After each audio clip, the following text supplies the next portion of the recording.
अस्सलाम वालेकुम गाइस, मेरा नाम है शाफिक खान। आप देख रहे हैं मेरा चैनल देसी बॉय इन यूके। जगह इस बात करेंगे कि यूके में ऐसा क्या क्राइसिस चल रहा है जिसकी वजह से लोग यूके छोड़ के जा रहे हैं। आपने न्यूज़ में भी सुना होगा कि रिसेंटली तकरीबन 1500 जो समय मिलियनियर्स थे वो यूके छोड़ के दुबई मूव हो गए हैं और 2024 में कह रहे थे कि ये जो उनकी जो स्ट्रेंथ होगी, तादाद होगी, 1000 में चली जाएगी। तो ऐसी रीजन कौन कौन से हैं जिसकी वजह से लोग यूके छोड़ के जा रहे हैं। ना सिर्फ मिलियनियर्स की बात की जा रही है, बल्कि यहाँ के जो लोकल लोग हैं, जो इंग्लिश लोग हैं, यहाँ के जो ब्रिटिश पाकिस्तानीज हैं, जो ब्रिटिश इंडियंस हैं, या उनको ब्रिटिश एशियंस कहना ज़्यादा बेस्ट रहेगा, तो वो लोग यहाँ से छोड़ के जा रहे हैं। जो लोग यहाँ पे पैदा हुए थे, यहाँ पे पहले बड़े थे, जिनके पास यहाँ की नेशनलिटीज़ थी, तो वो लोग यहाँ से छोड़ के जा रहे हैं दूसरे कंट्रीज़ में। ऑस्ट्रेलिया हो गया, कनाडा हो गया, मिडल ईस्ट हो गया, स्पेशली दुबई हाईलाइटेड इसमें कि दुबई अक्सर लोग मूव हो रहे हैं। तो इसकी रीज़न्स क्या है? मेरा वीडियो बनाने का मकसद किसी को डीमोटिवेट करना नहीं है, क्योंकि यहाँ पे बहुत से लोग हैं जो यूके आना चाह रहे हैं। वो यूके ख्वाब लेके आते हैं, उनके कुछ अरमान होते हैं, कुछ उनके गोल्स होते हैं कि उन्होंने यहाँ पे आना है, यहाँ पे आके नेशनलिटी लेनी है, यहाँ पर आने के बाद अच्छी जॉब करनी है, पैसे कमाने हैं, सेविंग करनी है, और जो उनके साथ पीछे अपने जो फैमिलीज होती है, उनकी बीवी बच्चे होंगे, उनके बहन भाई होंगे, पेरेंट्स होंगे, उनके लिए भी आसानी पैदा करना और पाकिस्तान में प्रॉपर्टीज़ वगैरह बनाना, लाइक अपनी ज़िंदगी को लिफ्ट अप करना, अपने लाइफस्टाइल को, अपने स्टैंडर्ड ऑफ लिविंग को लिफ्ट अप करना, यही उनका मकसद होता है। तो ये वीडियो इनके लिए इन्फॉर्मेशन एक तरह की होगी कि आप लोग जब यहाँ पर आएंगे, बिल्कुल यहाँ पर आप लोग आएँ, आपका राइट बनता है, आपको आना चाहिए, आपका जो भी आपके गोल्स है आपको अचीव करने चाहिए। लेकिन उनको पता हो, एटलीस्ट आप लोगों को एटलीस्ट पता हो कि यहाँ पे क्या कैसे चल रहे हैं। जब आप लोग यहाँ पर लैंड करेंगे, यहाँ पर आएंगे, तो आप लोग पहले से ही मेंटली प्रिपेयर हों। आप लोग यहाँ पर आने के बाद आप लोगों को यहाँ पर ट्रबल ना हो फिर, और आप यहाँ पर बोतल ना हो आके कि यहाँ पे तो जो आप चीज़ सोच कर आए थे, यहाँ पर वो चीज़ बिल्कुल ऐसा एक्जैक्टली सेम टू सेम नहीं है। क्योंकि दूर से कहते हैं दूर के ढोल सुहाने होते हैं, और जो चीज़ आप दूर से बैठ के देख रहे हैं, तो जो लोग यहाँ पे रह रहे हैं वही लोग जो फेस कर रहे हैं उनको पता है, जो पर्सनल जो लोग एक्सपीरियंस कर रहे हैं। तो मैं खुद जब दुबई में था, जब पाकिस्तान में था, तो मैंने सुना था यहाँ पे के बारे में यूके बहुत जो है ना इसकी खाई बनी हुई थी। लेकिन यहाँ पर आने के बाद जो मैंने चीज़ों को पर्सनली मैंने ऑब्जर्व किया, एक्सपीरियंस मैंने किया, तो कह लें कि वो चीज़ नहीं है जो हम सुनने में आई थी, जो हम बचपन में सुनते आ रहे थे। तो जी आज की वीडियो से भी बेस करती है। तो अगर आपने चैनल को लाइक नहीं किया, सब्सक्राइब नहीं किया, तो प्लीज़ कर दें। तो चलते हैं जी आज की वीडियो की तरफ।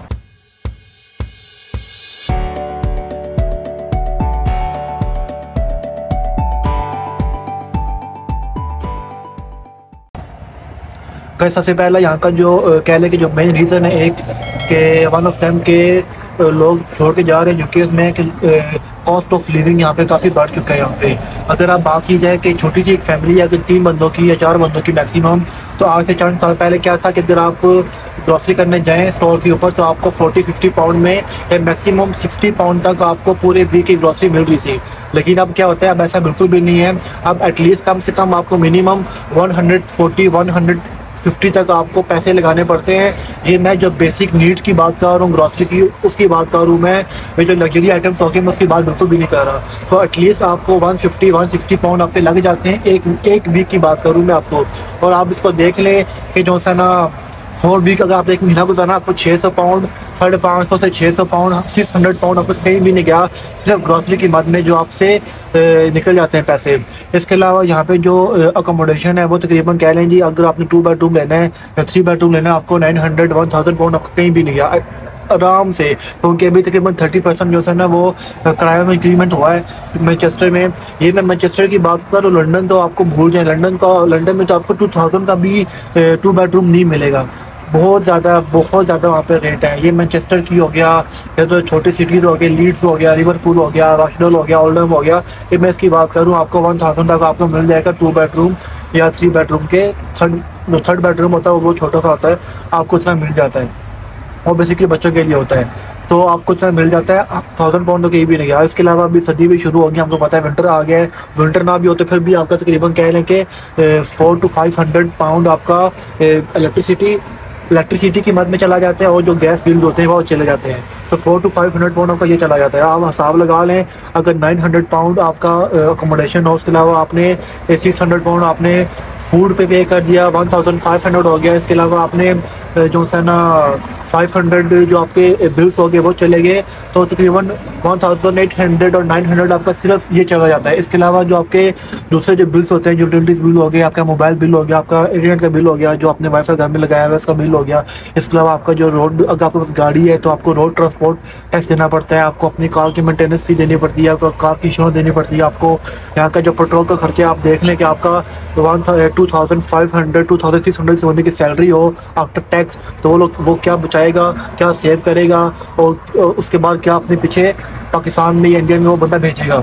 तो यहाँ पर एक बंदे का कमाना क्यों कहते हैं कि यूके में दो जितने भी लोग हैं जो अडल्ट हैं वो सारे कमाने वाले होते हैं, इसकी रीज़न यही होती है। और कमाने के बावजूद आप पे टैक्स इतना लग जाता है कि आप जितना कमाएंगे उतना टैक्स आपको पे करना पड़ता है। तो आपके पास at the end of the month आप बिल्कुल हैंड टू माउथ होते हैं, और अगर तो एक बंदा कमाने वाला तो वो कह रहे थे वो तो बिल्कुल माइनस में जा रहा होता है। तो ये एक बहुत बड़ी वजह थी यहाँ पे लोग जो कि छोड़ के जा रहे हैं, उनको अपने यहाँ पे मुस्तकबल अब नज़र नहीं आ रहा है, उनका फ्यूचर यहाँ पे कह लें कि बिल्कुल वो समझ डार्क है यहाँ पे। दूसरी सबसे बड़ी वजह यहाँ का जो हेल्थ सिस्टम है ना, जैसे बिल्कुल कोलैप्स कर चुका है। और कह लें कि दिन ब दिन जो टाइम गुजर है, अगर आपको कोई सीरियस एक्सीडेंट आपका हो जाए, अगर आप कोई इमरजेंसी आपको हो जाए, तो आप अगर अपना घर में कॉल करते हैं सॉरी इसको एम्बुलेंस को, तब तो आपका ट्रीटमेंट वो कर लेंगे इमरजेंसी बेसिस के ऊपर। लेकिन अगर आपने कोई अपॉइंटमेंट लेनी है, अगर आपको कोई अपना ऑपरेशन करवाना है, आपको कोई बीमारी इस तरह की हो चुकी है, आपको 2 साल 3 साल 4 साल आप कहीं भी नहीं जाएंगे, आप 2-3 साल तो आपको आपका नंबर ही नहीं आएगा, आप क्यू में लगे रहेंगे, आपकी बारी आएगी नहीं अपॉइंटमेंट की। इसके अलावा जो आपका जीपी होगा, अगर आपको नॉर्मल बुखार हो जाए, सिर्फ बुखार की बात करूँ, जैसे भी सीज़न अभी सर्दियाँ स्टार्ट हो चुकी हैं, जुकाम हो गया, बुखार हो गया, सारी चीज़ें आप टेम्परेचर बंदे को हो जाता है, तो आप आराम से डॉक्टर के पास जाते हैं। इंडिया में पाकिस्तान में हो, आप मेडिसिन लेके आ जाते हैं। यहाँ पे बिल्कुल सेम वो नहीं है। आप कॉल करोगे, अपॉइंटमेंट लोगे जीपी से, जीपी भी बोलेगा आपको 2 वीक के बाद की अपॉइंटमेंट है, 3 वीक के बाद की अपॉइंटमेंट है। आप बोलोगे 2 वीक के बाद तो मैं वैसे ठीक हो जाऊँगा। ये मैं पर्सनल एक्सपीरियंस की बात करूँ, मैं जब मैं यहाँ पे आया था बीमार, जब यहाँ पे आके हुआ था, तो अपॉइंटमेंट ही नहीं मिलती यहाँ पे बंदे को। खुद ही जो है ना, आपने ऐसे ही गर्म इसमें रहना पड़ता है, आपको बीमारी में रहना पड़ता है, बुखार में रहना पड़ता है आपको। आप तप रहे होते हैं उस बुखार में, आप बस पैराडोल ले लो आप, या फिर आपकी जो भी आप घर में जो मेडिसिन होती है वो आप इस्तेमाल करो, आप ठीक हो जाओगे तो ठीक है। अदरवाइज आप 2 वीक 3 वीक वेट करो, तब जाके आपको NHS में या क्लिनिक में ऊपर आपको कॉल आएगी, आपकी बारी आएगी अपॉइंटमेंट की। तो NHS सिस्टम कह लें बिल्कुल कोलैप्स कर चुके हैं। तो ये बिल्कुल फ्री है। लोग कहते हैं जो यहाँ पे हर सिस्टम बिल्कुल फ्री है, एजुकेशन बिल्कुल फ्री है, बिल्कुल ठीक है, बात करना फ्री तो है, लेकिन जो लोग यहाँ पे रह रहे हैं उनको पता है कि यहाँ पे लोग क्या एक्सपीरियंस कर रहे हैं, पर्सनल एक्सपीरियंस जो लोग करते हैं उनको जो है ना इन्फॉर्मेशन होती है। तो नो डाउट फ्री तो यहाँ पर है। जब आपकी बारी आ जाएगी, आपकी जब अपॉइंटमेंट आपका 2 साल 3 साल के बाद आप आएगा बारी आपकी, तब क्या फ़ायदा आपकी इलाज फ्री भी हो रहा हो। तो लोग जो यहाँ के जो रहने वाले हैं, जो कह लें कि यहाँ की कम्युनिटी थी, ब्रिटिश कम्युनिटी, वो लोग मूव हो रहे हैं। तो वो उनके माइंड में ये चीज़ है कि यार हम लोग कितना टैक्स भी पे कर रहे हैं, टैक्स पे करने के बावजूद 40-45% टैक्स पे करने के बावजूद भी हमें यहाँ पे कोई हेल्थ सिस्टम हमारा बिल्कुल कोलैप्स हुआ हुआ है। यहाँ पे बंदा बीमार हो जाए, कुछ हो जाए, तो यहाँ पे बारी आती ही नहीं है। तो क्या फ़ायदा ऐसे सिस्टम का, तो क्या फ़ायदा इस कंट्री में इन्वेस्ट करने का या टैक्स पे करने का। तो उससे बेटर है कि बंदा खुद से पैसे डाल के अपने पास से इंश्योरेंस लेके आप किसी भी और कंट्री में जाएँ, वहाँ पे जाके अपना इलाज करवाएं, वहाँ पे जाके अपना रुकें, वहाँ पे जाके जॉब भी करें और कमाएं भी और सेविंग भी करें।